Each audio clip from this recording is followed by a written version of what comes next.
Nasci na várzea do Capibaribe, de terra escura, de macio turvo, de luz dourada, no horizonte curvo, e onde a água doce o maçapê proíbe. Sua presença, para mim, se exibe no seu ar sereno que ainda hoje absorvo, e nas noites com negridão de corvo, antes que ao porto do céu arribe a lua. Assim, só tenho essa planície, pois tudo quanto fiz foi superfície de inúteis coisas vãs humanamente. Sua presença para mim se exibe no seu ar sereno que ainda hoje absorvo, e nas noites com negridão de corvo, antes que ao porto do céu arribe. Belos versos, não é isso? Olá, estudantes. Eu sou o professor Robson Anselmo Tavares e hoje nós temos aqui mais um encontro da nossa série sobre os grandes pernambucanos, o nosso papo artístico literário. Já deu para perceber que vamos tratar de um poeta pernambucano. O nome dele é Joaquim Cardoso e para isso nós temos aqui a visita aqui brilhante do nosso amigo, o professor Jamerson Marcelino, que vai falar um pouco sobre Joaquim Cardoso. Olá, Jamerson, tudo bem? Tudo certo, Robson. Muito grato pelo convite. Muito contente por estar aqui, né? Contente por falar para os nossos estudantes da Rede Pública Estadual de Ensino. E lembrar sempre que o tema da nossa aula de hoje, será esse bate-papo, na verdade. O nosso bate-papo é sobre Joaquim Cardoso, que está entre a engenharia e as palavras. O professor Jamerson vai explicar justamente por que essa questão, a engenharia e as palavras. Lembrando que a nossa série, ela visa o quê? Ela visa justamente apresentar a vocês, estudantes, nomes do nosso estado que fizeram e que fazem a história na arte, na literatura, na música, etc. Jamerson, Joaquim Cardoso. Quem foi Joaquim Cardoso? Eu diria que Joaquim Cardoso foi um dos maiores poetas que o país já teve, né? Não apenas grande poeta pernambucano, mas eu diria que é um grande poeta brasileiro, né? Apesar de uma obra ainda razoavelmente pouco lida, razoavelmente pouco estudada. E também é um dos maiores engenheiros calculistas de concreto do mundo, né? E aqui nós temos na tela uma foto dele ainda jovem, não é isso? Razoavelmente jovem. Talvez essa é uma das fotos em que o Cardoso aparece assim com um pouco menos de idade. A maioria das fotos do Cardoso já o mostram bem maduro. Essa é uma das poucas fotos que a gente tem do Cardoso que o mostram, que eu acredito aí estava antes dos 50 anos. É muito incomum isso. Eu atribuo essa pouca quantidade de fotos do Cardoso ao próprio temperamento que o Cardoso tinha, que era um temperamento bastante reservado. E justamente essa questão que você fala é entre a engenharia e as palavras. É importante salientar que ele é chamado de o engenheiro poeta, não é isso?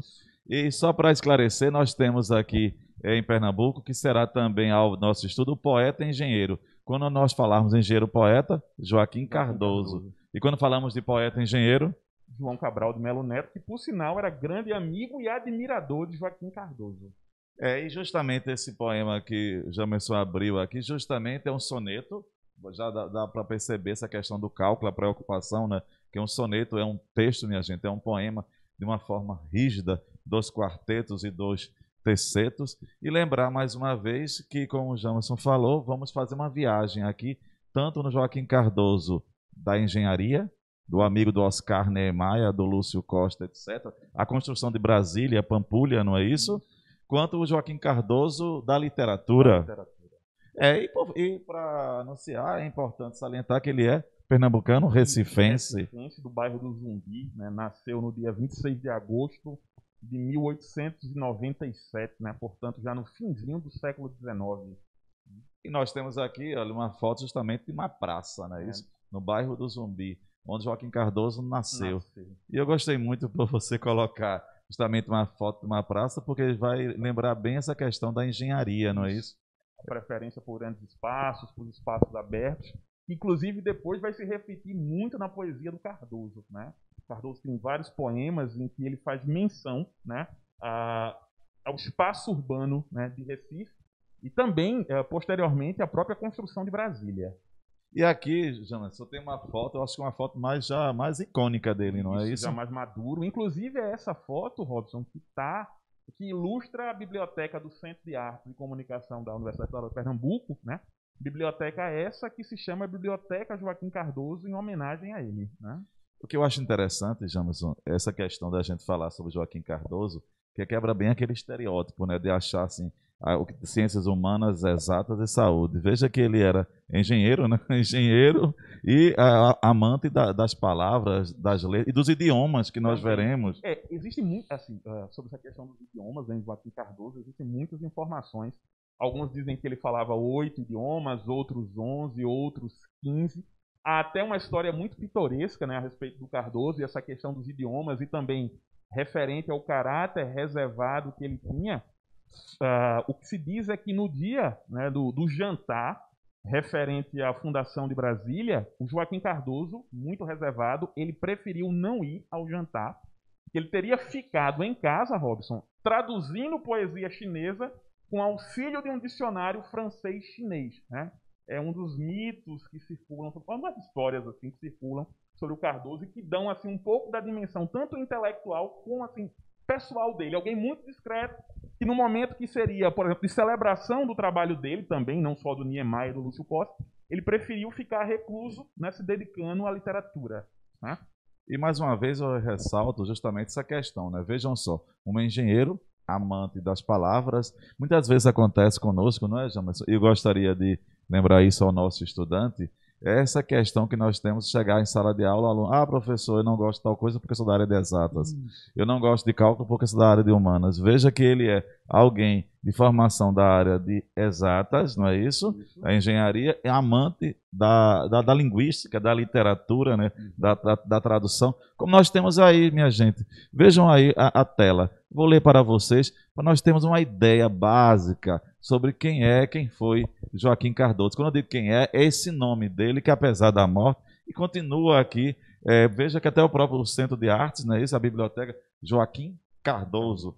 Vejam só, nós temos aqui na tela. Foi um engenheiro estrutural, poeta, contista, dramaturgo, professor universitário, tradutor, editor de revistas de arte e arquitetura, desenhista, ilustrador, caricaturista, crítico de arte brasileiro e pernambucano. Não podemos esquecer esse ponto. Então ele foi tudo isso e mais alguma coisa, por assim dizer, não é verdade? Isso, a gente pode dizer que com tantos predicados, o Cardoso era uma espécie de renascentista no século XX, né? Porque era alguém que transitava com muita propriedade, né, por diversas áreas do saber. O Niemeyer, né, num misto de reconhecimento e admiração pelo Cardoso, chegou a dizer que o Joaquim Cardoso era o brasileiro mais culto que existia, né? O próprio João Cabral era também extremamente espantado com o conhecimento que o Joaquim Cardoso demonstrava, né? Então, esse aspecto, digamos assim, multiforme das atuações do Cardoso, ou seja, transitar por diversas áreas, é uma coisa que chama atenção, principalmente numa época como a nossa, que é muito voltada à especialização, né? Eu gostaria de salientar para vocês, estudantes, quando a gente cita assim, Oscar Niemeyer é o arquiteto, não é isso, que desenhou, projetou, idealizou, né, Brasília. Aí veja só, eu achei interessante, eu vou voltar aqui àquela questão inicial, Jamerson, quando você começou dizendo justamente o seguinte, aliás, no seu texto, que fala essa questão da engenharia e das palavras. A minha ideia, que eu acho que vem para os nossos estudantes, justamente essa questão, a engenharia dele é uma poesia, né? A engenharia é a poesia. Ele dizia, inclusive, que fazer engenharia era concretizar a poesia, né, nas formas, né? E o contrário também, né? Você construir um texto, construir um bom poema, era também um ato de engenharia, né? Então era alguém que, na verdade, não via uma divisão, né, entre a função de um engenheiro, a função do arquiteto, né, e a função do artista, né, do poeta. Para ele, as duas coisas estavam relacionadas. E lembrar mais uma vez aqui, é por isso essa paixão também, na poesia dele, você encontrar Recife, Recife morto, as praças do Recife, a própria estrutura. E nós temos na tela, eu gostaria de salientar, algumas datas importantes para situar o nosso estudante. É importante lembrar temporalmente. Então vejam só, já dá para entender, um grande pernambucano, calculista, engenheiro, tradutor, amante das palavras, eu acho que a palavra aqui do professor já extremamente enfática nessa questão de amante das palavras, né, tradutor. Então nós temos aqui um pouquinho da biografia dele em 10. Em 10 ele muda para Jaboatão e assim, é extremamente importante, pessoal, essa mudança dele para Jaboatão, porque ele passou a morar com a família em Jaboatão, mas ele vinha estudar no Recife. Então ele viajava muito de trem, né? E o trem é, digamos, uma das figuras bastante frequentes na poesia de Joaquim Cardoso. Tanto o trem real, concreto, né? Com o qual ele fazia a trajetória Jaboatão-Recife, quanto o trem fictício, né? Um dos melhores poemas dele, já de uma fase mais madura da obra, chama-se Visão do Último Trem Subindo ao Céu. Então, essa mudança de Recife para Jaboatão foi importante para depois caracterizar, né, um aspecto que veio a ser bastante comum na obra do Joaquim Cardoso, que é o objeto trem. A figura do trem passa a ser um tópico, né, que o Cardoso explorou com frequência. Em 1913, o que é que nós temos? Ele funda, né, um jornalzinho chamado Barrabalde, né, com os irmãos Benedito e Honório Monteiro. E é nesse jornal Barrabalde, Robson, que aparece o primeiro texto do Joaquim Cardoso, o Astronomia Alegre, que é um misto de ensaio e ficção, em que ele discute a questão da luminosidade dos astros, né? O Cardoso era apaixonado por astrofísica também. Nós temos em 14. Em 14 ele perde o pai, né? O que é assim muito significativo na vida dele, né? Então ele passa a trabalhar como caricaturista, né? No Diário de Pernambuco, né? Ele passa a trabalhar para ajudar a família, né? E em 15 nós temos entrada na escola de engenharia. A formação acadêmica dele. A formação acadêmica. E nós temos ainda em 24. Em 24 ele integra a Revista do Norte, que era uma das grandes publicações modernistas do Nordeste, né? E ele publica um dos poemas mais famosos dele, que é As Alvarengas. É importante salientar que quando o professor Jamerson fala nessa Revista do Norte, é uma revista, claro, do começo do século XX, que vai tratar justamente desse modernismo regional aqui do Nordeste, não é isso? E nós temos aqui alguns versos desse poema que o professor acabou de falar, As Alvarengas. Poderia ler? As alvarengas, eiras que vão e vêm, outras paradas imóveis. O ar silêncio, azul céu suavemente. Na tarde sombra, o velho cais do Apolo. O sol das 5 acende um farol no zimbório da Assembleia. As alvarengas, Madalena, Deus te guie. Flor de zongue, negros curvados, os dorsos nus impelem nas ligeiras. Vem de longe dos campos saqueados, onde é tenaz a luta entre o homem e a terra, trazendo nos bojos negros para a cidade a ignota riqueza que o solo vencido abandona. Sim, só para lembrar mais uma vez, reforçar a questão dessa Revista do Norte, né? Esse órgão divulgador desse modernismo regional nordestino do começo do século XX, onde ele lançou, como o senhor falou aqui, o poema As Alvarengas. Então vamos ouvir um pouco. Você poderia declamar, como há na tela, o poema? As alvarengas, eilas que vão e vêm, outras paradas imóveis. O ar silêncio, azul céu suavemente. Na tarde sombra, o velho cais do Apolo. O sol das 5 acende um farol no zimbório da Assembleia. As alvarengas, Madalena, Deus te guie. Flor de zongue, negros curvando os dorsos nus, impelem nas ligeiras. Vem de longe, dos campos saqueados, onde é tenaz a luta entre o homem e a terra, trazendo nos bojos negros para a cidade a ignota riqueza que o solo vencido abandona. Você tem algo importante, algo que queira destacar neste poema, As Alvarengas? Tem alguns aspectos aí, Robson, que a gente pode citar. Para isso, acho que é importante a gente voltar para a primeira estrofe. Pessoal, a gente percebe aí no segundo verso, né, eilas que vão e vêm, em sequência tem outras paradas imóveis, o ar silêncio, azul céu suavemente. A gente percebe aí, pessoal, que a noção do estático é reforçada nesse trechinho aí pela ausência de verbos, né? Veja que ele diz outras paradas imóveis, o ar silêncio, azul céu suavemente. Então essa ideia, né, da ausência de movimento, o Cardoso reforça, né, engenhosamente, né, pela ausência de verbos, né, que apontam para a ação. Um outro aspecto interessante aí, pessoal, de ressaltar, né, assim, só esclarecimento, alvarengas são embarcações que fazem a descarga dos navios maiores. Os navios maiores chegam próximos ao porto, quando não conseguem atracar, as alvarengas se aproximam, recolhem a carga e levam até o cais. O Cardoso, pessoal, ele era muito atento às transformações pelas quais a cidade vinha passando, né? O crescimento da cidade. Né? Então, foi alguém que prestou atenção à urbanização e a todo o desenvolvimento relativo à urbanização. Então, vários dos poemas de Cardoso ou tratam desse processo de urbanização, né?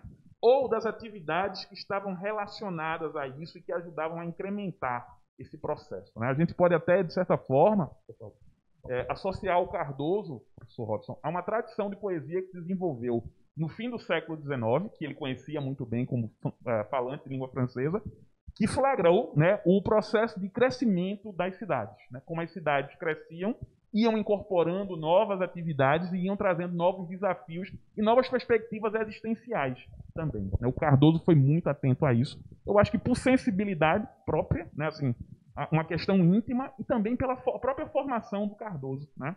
Ser um engenheiro, ser alguém atento a essas questões de urbanização. Sempre aí observando essa questão da poesia, a cidade, as mudanças da cidade. Tanto é que no poema ele fala aí também no cais do Apolo, essa questão toda. Então, Pernambuco, a questão são elementos dentro da poesia de Joaquim Cardoso. E aqui, no caso, nós sabemos o grande engenheiro que fora. E aqui nós temos o seguinte ponto. Em 1930, ele completa 33 anos e forma-se em engenharia. Isso. Interessante essa questão, engenharia e a palavra. Eu acho que esse ponto, engenharia e a palavra literária, por assim posso dizer, na literatura, está sempre dentro dessa obra de Joaquim Cardoso, não é isso? Sem dúvida, Robson. Esse processo de construção. Eu só queria fazer uma observação.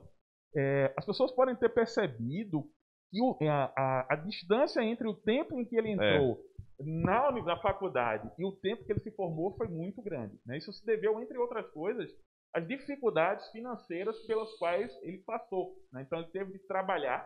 Inclusive, nesse tempo, embora ele não estivesse formado, ele trabalhou com engenharia, trabalhou com topografia, enfim, vinha, né, digamos, atuando na área, embora ainda não estivesse graduado. Okay? Certo, e aí nós temos o prédio da Caixa d'Água de Olinda, né, uma das construções aqui de Recife, que surgiram a partir dos cálculos do Joaquim Cardoso. Né? Pavilhão Luiz Nunes, pessoal, que era um instituto de verificação de óbitos, né, da antiga Faculdade de Medicina, também um outro prédio, né, que veio à tona, né, que se ergueu a partir do talento do Cardoso para os cálculos e para a engenharia. Eu gostaria aqui, nós temos,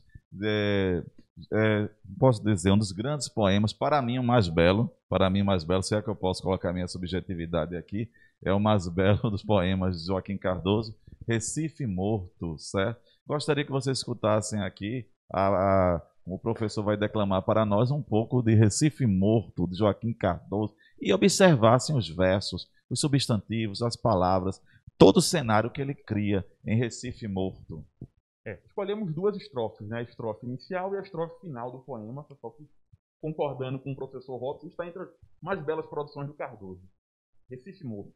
Recife, pontes e canais, alvarengas, açúcar, água verde, água negra, torres de tradição, desvairadas, aflitas, apontam para o abismo negro-azul das estrelas, pátio do paraíso. Praça de São Pedro, lajes carcomidas, decrépitas calçadas, falam baixo na pedra as vozes da alma antiga. Recife, ao clamor desta hora noturna e mágica, vejo-te morto, mutilado, grande, pregado à cruz de novas avenidas e as mãos longas e verdes da madrugada te acariciam. Eu acho interessante justamente quando ele fala assim, pregado à cruz das novas avenidas e as mãos longas e verdes da madrugada te acariciam. Interessante, esse pregado à cruz das novas avenidas dá uma ideia religiosa de sacrifício, né? É interessante, Robson, que um dos tópicos, né, um dos aspectos mais comuns da poesia do Cardoso é um certo senso do mistério, né? Uma religiosidade nem sempre, digamos, muito claramente definida, mas sempre presente e importante. E, de novo, aí a gente volta àquela questão do olhar do engenheiro sobre a urbanização. Ao mesmo tempo em que ele vê, né, a urbanização como uma espécie de sacrifício, né, digamos, da arquitetura original da cidade, ele mantém um certo quê de esperança. Veja que ele diz: e as mãos longas e verdes da madrugada te acariciam. Então existe uma promessa aí do porvir, né? Esse verde aí remete à esperança, e o porvir sempre traz a possibilidade de algo novo, né? Então, apesar desse sobressalto e de uma certa angústia com a transformação, parece haver esse sentido da possibilidade de algo melhor mais à frente. Sim, eu gostaria que você citasse um pouco o que aconteceu com ele em 1939. O Cardoso, ele foi paraninfo, né, de uma turma de engenharia, e o Cardoso, assim, apesar de ser uma pessoa muito discreta, muito polida, ele era uma pessoa muito corajosa. Então, ele fez uma crítica aos procedimentos governamentais, né, referentes à arquitetura e engenharia. Resultado, ele entrou em conflito com o governo do estado da época e teve de deixar Pernambuco. Aí ele foi para o Rio de Janeiro, em decorrência desse conflito que ele experimentou com então um interventor, né, que era Agamenon Magalhães, se eu não me engano. Mas agora aqui, essa questão toda, esse conflito, quando ele vai para a questão do Sudeste, tem um ponto aqui, porque nós estamos falando, se perceberam, essa questão justamente de que, mais uma vez eu bato, o Joaquim Cardoso da engenharia e das palavras, certo? Mas agora vamos entrar um pouco no Joaquim Cardoso da engenharia. Agora, interessante, Jamerson, que antes de citar, de falarmos um pouco sobre esse Joaquim Cardoso da engenharia, eu gostaria de observar para os meus estudantes que na engenharia ele fez, assim como Oscar Niemeyer, a poesia, se assim posso dizer, aquela beleza toda de Brasília, não é isso? Sem dúvida, né? Havia uma preocupação, né, com construir, né, assim, gerar uma arquitetura e uma engenharia que entregasse o belo, que entregasse algo esteticamente prazeroso, algo arrojado, algo que fugisse ao lugar comum, algo que, assim, digamos, quebrasse a monotonia do olhar. Né? E lembrar, Jamerson, que uma certa vez vi uma entrevista com Oscar Niemeyer e ele dizia justamente o seguinte, que na arquitetura, que na engenharia dele, no desenho, nas obras dele, certo? Ele gostaria de ver o relevo brasileiro, as curvas, e não só a questão da linha. Então, é interessante observar que na engenharia se fez a poesia. Mas houve esse grande encontro, não foi isso? O encontro aconteceu quando o Cardoso, né, se mudou para o Rio de Janeiro, passou a trabalhar no Serviço do Patrimônio Histórico Artístico Nacional. Lá conheceu o Niemeyer, conheceu o Burle Marx também, né, importante paisagista, e o Niemeyer ficou encantado com a inteligência e com a sensibilidade do Joaquim Cardoso, e o convidou para fazer os cálculos, né, dos prédios, né, que ele pensava. O primeiro trabalho dos dois, né, foi o conjunto da Pampulha, né, em Minas Gerais, né, digamos, um dos trabalhos mais importantes da dupla nessa fase inicial. E aqui eu convido aos nossos estudantes a olharem para a tela e ver aí Oscar Niemeyer, Joaquim Cardoso, Paulo Werneck, em Pampulha. Na Pampulha, em Minas Gerais. Né? A gente tem uma foto aí, inclusive, né, do complexo da Pampulha. A gente pode mostrar essa foto aí. Né? É considerada uma das obras mais arrojadas da arquitetura moderna. Né? Digamos aí, inclusive, Robson, é dito que a semente de Brasília, do arrojo das linhas que foram adotadas na concepção de Brasília, a semente está aí no conjunto da Pampulha. E eu gostaria de salientar bem para os nossos estudantes, porque muitas vezes que nós hoje já somos acostumados a vermos, né, no caso, a arquitetura e a engenharia arrojada. Mas você imagine, na década de 40, você observar curvas. Isso não era normal. Assim, normal, não era algo frequente, né? Não é frequente na arquitetura. Então, pensem justamente como uma pessoa da década de 40, você conseguir fazer do cimento, do concreto, do ferro, fazer curvas. É por isso que se diz, Pampulha, Brasília, esse milagre arquitetônico. Por causa disso, olha a beleza, praticamente poético, né? Você vê as curvas e não a linha, a sobriedade sensual só da linha. Até, né? Sensual até. E nos remete um pouco do relevo também, não é isso? Exatamente.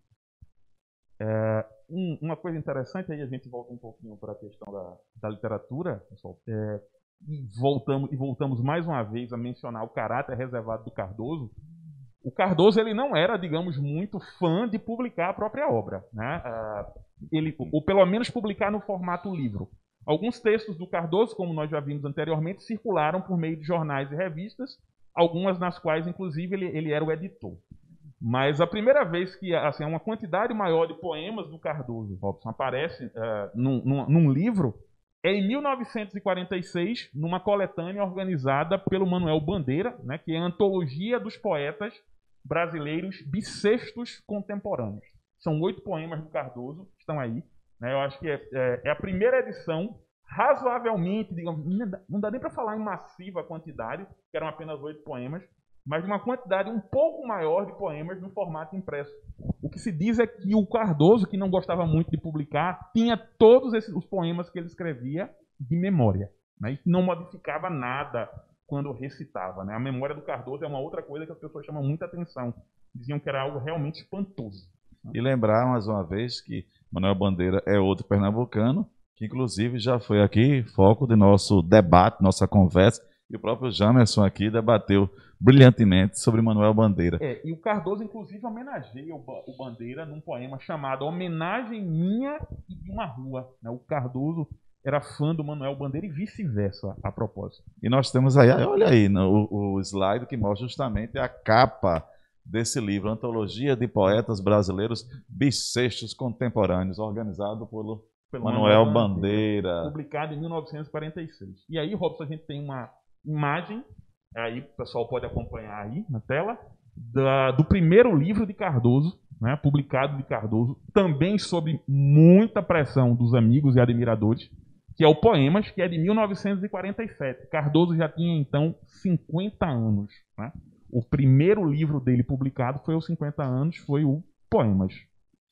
E aqui nós temos um pequeno... Você poderia ler mais um trecho, né, de um poema dele, que é o Feminino Desde Sempre. É um tópico, né, que a gente encontra, quando a gente entra em contato com a obra do Cardoso, entre os vários aspectos, né, que ele retoma com frequência, está a questão do feminino, né? Tanto ligado à natureza, quanto à questão da mulher propriamente dita. Né? Interessante que o Cardoso não casou, né? Mas a questão da mulher, o feminino principalmente, aparece muito, né, na poesia de Cardoso, um dos aspectos, inclusive, mais interessantes disso. Né? Aí tem um poema aí chamado Chuva de Caju, né? Temos um trechinho. Chuva de Caju, como te chamas, pequena chuva inconstante e breve. Como te chamas, dize, chuva simples e leve. Teresa, Maria, entra, invade a casa, molha o chão, molha a mesa e os livros. Sei de onde vens, sei por onde andaste. Vem dos subúrbios distantes, dos sítios aromáticos, onde as mangabeiras florescem, onde há cajus e mangabas, onde os coqueiros se aprumam nos baldes dos viveiros e em noites de lua cheia passam rondando os maruins. Lama viva, espírito do ar noturno do mangue, invade a casa, molha o chão. Muito me agrada a tua companhia, porque eu te quero muito bem, doce chuva, quero que te chames Teresa ou Maria. Essa questão do feminino eu achei interessante quando você justamente relata, ele não casou, não é isso? Não casou. Não casou. E veja mais uma vez, a questão, como o professor lembrou aqui, a presença desse feminino dentro da obra de Joaquim Cardoso. E aqui nós vamos entrar num ponto interessante. Tecendo sonhos de concreto. Tecendo sonhos de concreto. Nesse ponto aqui, olha o que é que nós temos na tela. A Catedral Metropolitana de Brasília, pessoal. Um dos prédios da capital federal, pensados por Niemeyer e calculados, né, por Joaquim Cardoso. E é harmônico, né? Eu gostaria que o estudante não só visualizasse a frente dessa catedral, mas observassem a harmonia dela e se coloquem, nessa época, tentar fazer esta arquitetura arrojada. Demais. Calcular isso foi arrojado. Certo? Então, é justamente aquilo que você citou, escreveu, que é Tecendo Sonhos de Concreto. Né? É uma poesia em concreto. E aqui nós temos, olha aí, a foto de Joaquim Cardoso em construção ainda dessa catedral. Catedral Metropolitana de Brasília, exatamente. Eu gostaria, esse ponto agora aqui, salutar, poderia ler para nós? Oscar Niemeyer e João Cabral de Melo Neto o consideravam o homem mais culto que conheceram. Joaquim Cardoso, o engenheiro calculista, parceiro de Niemeyer nos principais projetos de Brasília, era um personagem singular. Lia em mais de uma dezena de idiomas, multiplicou-se nas figuras de poeta, contista, dramaturgo, engenheiro, tradutor, topógrafo, dramaturgo, professor universitário, editor, crítico de arte, pianista e chargista. Né?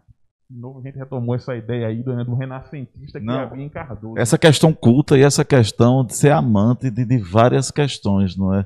Porque você veja tanto da questão das humanidades quanto do mundo das ciências exatas, da arquitetura, desse sonho, mais uma vez, que bate nessa tecla, que é muito importante sempre tocar nessa questão de uma pessoa que teve esse conhecimento, como ele falou, como o James falou, renascentista, esse amor ao conhecimento. E essa não separação entre o saber, é a questão da poesia e da engenharia. E a gente não está falando da questão das relações dele com a matemática, mas é uma outra coisa importante a gente lembrar, que o Cardoso era apaixonadíssimo por física também. Sim.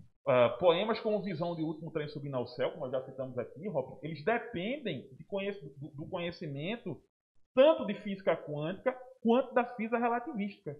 Então, assim, o Cardoso ia para além da matemática. Né? E detalhe, pessoal, ele praticamente entrava em contato com esse tipo de conhecimento quase que imediatamente ao processo de difusão dele. É bom lembrar que Cardoso é alguém do início do século XX. Né? Então, assim, ele não veio receber tardiamente esse conhecimento. Ele quase que imediatamente, pela a insaciável curiosidade intelectual dele e pelo, digamos, o trânsito com línguas, né, ele entrou em contato, né, com os avanços da física, né, do período. E sobre Brasília? Lembrar, é importante salientar que Brasília é conhecida mundialmente pelo seu arrojo arquitetônico. Vamos lá? Ok.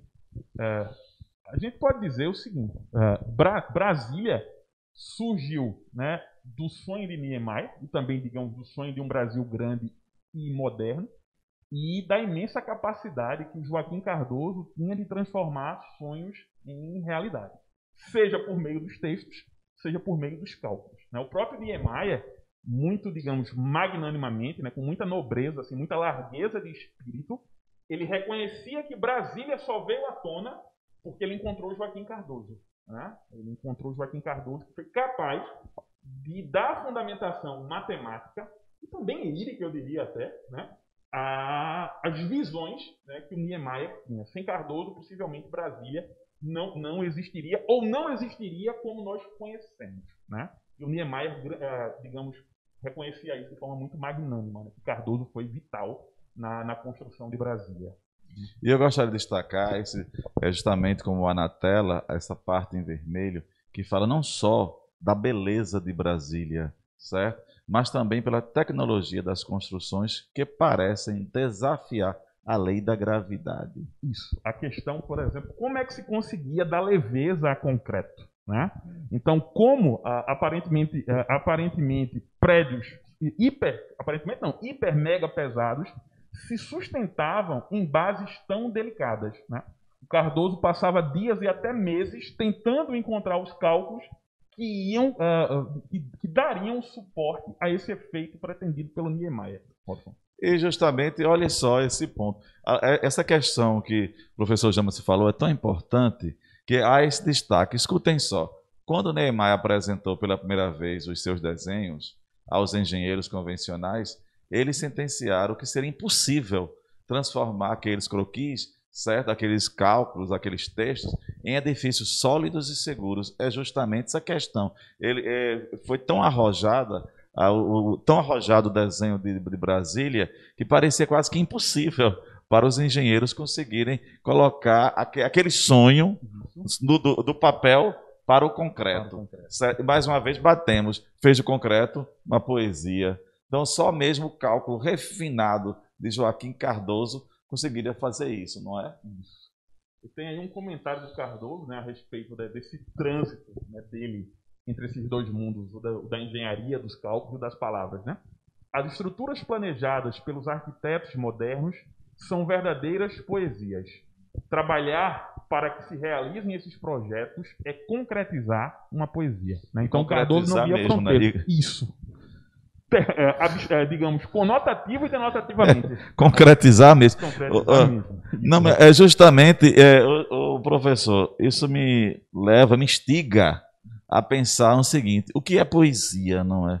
Porque você observar Brasília, porque vejam só, nesse cenário que nós estamos estudando, nessa série, aliás, da grandes nomes, aí de repente se deparar com a Joaquim Cardoso, alguém que vem da engenharia e passa para a poesia, isso me leva a pensar: o que é poesia? Isso é uma questão muito complexa, né? No caso dele, né? Leminski tem uma definição que é interessante, mas eu gosto muito de uma definição que um poeta americano dava, né, a respeito de poesia, que é o Ezra Pound. Ele dizia que a poesia é o novo que continua novo. Né? Então é algo que você olha e sempre vai encontrar uma resposta diferente. Né? A beleza tem essa função de encantar permanentemente. Parece que a beleza não cansa. Né? A poesia parece que é aquela beleza que consegue dizer algo novo em momentos diferentes da sua vida.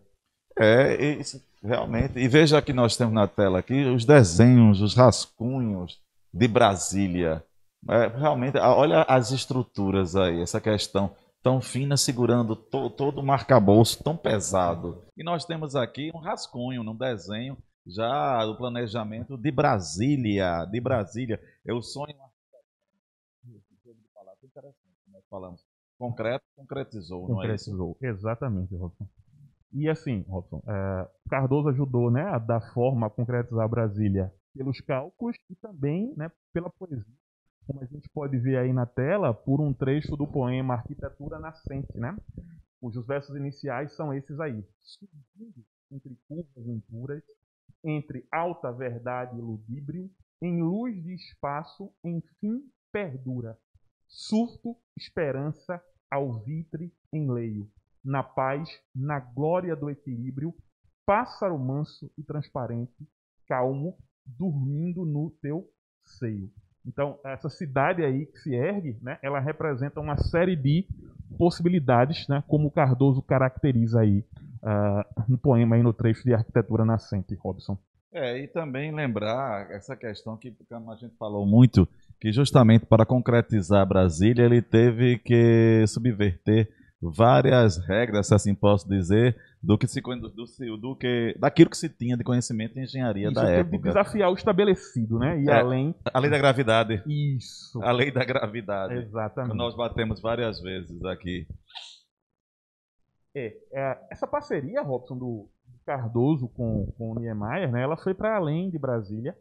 E ela teve um capítulo que é muito doloroso, né, na biografia do Cardoso e do Niemeyer também, que é a questão do desabamento do pavilhão da Gameleira, né, em Minas Gerais.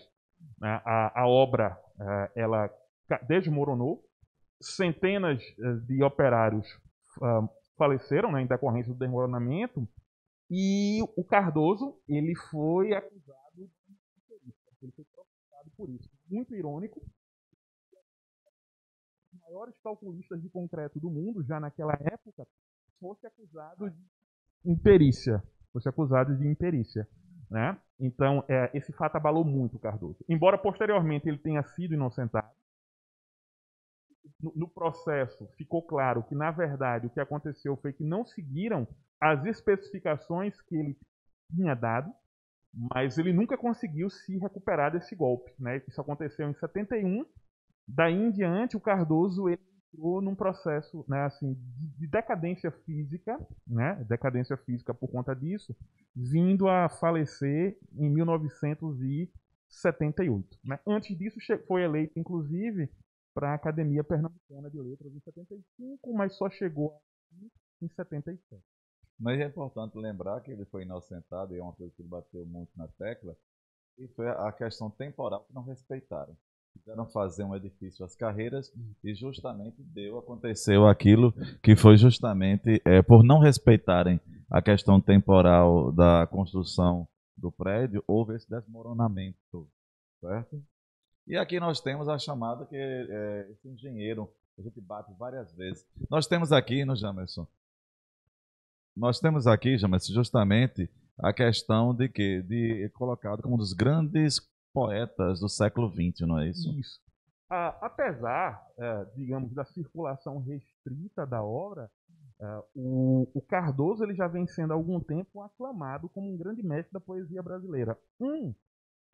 Uma das marcas dessa aclamação, né, é esse livro aí, Os 100 Melhores Poemas Brasileiros do Século XX, que tem um poema muito bonito do Cardoso aí, Canção Elegíaca, né, que inclusive a gente deixa como proposta para os alunos, né, procurarem este poema, né, e lerem este poema, que é realmente bastante significativo, tanto é que está aí nessa antologia, né, organizada pelo Ítalo Morricone, né, essa antologia que se refere aos 100 maiores poemas brasileiros do século XX.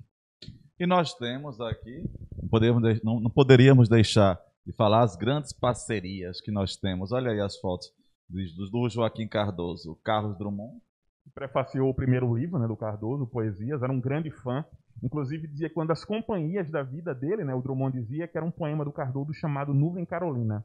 Nós temos João Cabral de Melo Neto. Dizia que Cardoso foi a grande universidade que ele cursou. E é importante lembrar que João Cabral de Melo Neto, esse daí é o que é o nosso poeta engenheiro. E Joaquim Cardoso, engenheiro, poeta. E nós temos embaixo o grande Oscar Niemeyer.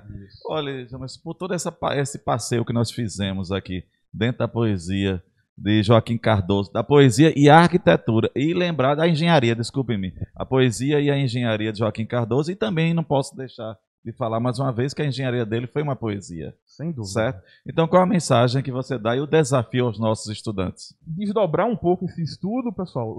Lembrar que o Cardoso também tem uma obra teatral extremamente importante, né? O Capataz de Salema, Antônio Conselheiro, De uma Noite de Festa, O Coronel de Macambira. Então, vale a pena se aventurar também pela obra teatral do Cardoso.